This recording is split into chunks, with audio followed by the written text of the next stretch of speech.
1월 4일 KMA 뉴스 브리핑입니다. 첫 번째 뉴스입니다. 지난 31일 진료 중에 환자가 휘두른 흉기에 사망한 고 임세원 교수를 추모하는 물결이 이어지고 있는 가운데 의료진 폭행을 방지하기 위한 법 개정이 탄력받을 것으로 보입니다. 어제 프레스센터에서 열린 2019년 의료계 신년 할애회에서는 의료계 단체장과 보건복지부 장관 등 200여 명이 참석을 했는데요. 국회와 정부 그리고 의료계가 함께 문제를 해결하자고 뜻을 모았습니다. 최대집 대한의사협회장은 앞으로 이런 일이 없도록 의협이 안전한 진료 환경 구축을 위해 앞장서겠다고 말했습니다. 또한 이와 관련된 의료법 개정안들이 현재 국회에 계류 중이라면서 법이 통과될 수 있도록 국회에 적극적인 협조를 바란다고 부탁했습니다. 최 회장은 이와 함께 수가 정상화와 의료분쟁 특례법 제정, 진료 선택권 확보, 의료감정원 설립, 그리고 준법진료 단계적 추진과 의료기관 내 무면허 의료행위 근절을 위한 제도적 장치를 마련하고 의학적인 원칙 중심의 심사체계 개편도 이루겠다고 밝혔습니다. 다음 뉴스입니다. 신년 할애회에 참석한 여야 국회의원들이 의료인의 안전보장을 위한 입법에 노력하겠다고 말했습니다.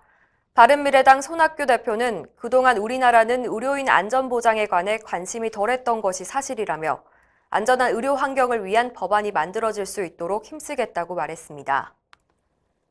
자유한국당 신상진 의원은 외국처럼 검색대를 설치해서 흉기를 찾아내는 등의 방안이 필요해 보인다고 말했고, 자유한국당 박인숙 의원은 의료계 전체를 고려해서 안전한 진료실 구축을 위한 법을 만들어야 한다고 덧붙였습니다. 이 밖에 더불어민주당 전해숙, 남인순, 정충숙 의원도 고 임세원 교수를 애도하면서 의료진 안전을 위한 법안을 마련할 수 있도록 노력하겠다고 밝혔습니다. 한편 지난 3일 더불어민주당은 의사 출신 윤일규 의원을 팀장으로 하는 당 차원의 안전진료 태스크포스를 꾸리고 구체적인 입법 활동에 들어갔습니다. 또 국회 보건복지위원회는 오는 9일 전체 회의를 열고 보건복지부로부터 고 임세원 교수 사망과 관련한 긴급 현안 보고를 받을 예정입니다. 다음 뉴스입니다. 의료기관 내 폭행 사건이 하루에 2~3건씩 발생하는 것으로 나타났습니다. 보건복지부 자료에 따르면 지난해 전국 응급의료기관에서 신고된 폭행과 폭언, 협박 등의 의료방해 행위는 893건으로 나타났습니다. 이는 2016년보다 약 55% 증가한 것인데요. 특히 올해 6월까지 총 582건의 신고가 있었는데 이 중 68%가 술을 마신 환자가 저지른 것으로 밝혀졌습니다.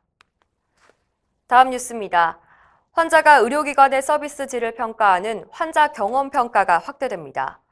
건강보험 심사평가원은 현재 500병상 이상 병원으로 한정된 환자 경험 평가 대상을 올해부터는 300병상 종합병원 이상으로 확대하기로 했습니다.